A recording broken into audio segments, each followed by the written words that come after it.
Thumbnail of app icons not showing on Windows 10 or 11 fix. Hey everyone, welcome back to the channel. In this video, we're going to learn how we can fix if the thumbnail of those app icons are not showing either on Windows 10 or Windows 11. So make sure to watch the video till the end. So if the app icons of the thumbnails are not showing and it is only actually showing the icons and not the thumbnail, there could be a way to fix it.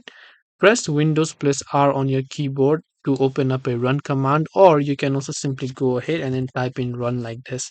So depending on what you want to do, just open up run, then type in this command here, that is sysdm.cpl, and then click on OK.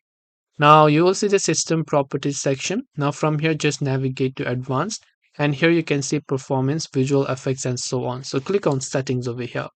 Now here you can have to make sure to select the option to show thumbnails, right?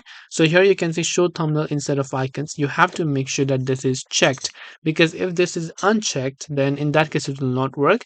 Now I would also recommend that you can set this to adjust for best appearance and option, then just hit on apply and those things will get automatically solved. So this way you should be able to fix if the thumbnail for app icons are not showing. Hope this video helped you. If you have any questions, feel free to leave them down below. Thank you for watching till the end, and see you soon in the next video.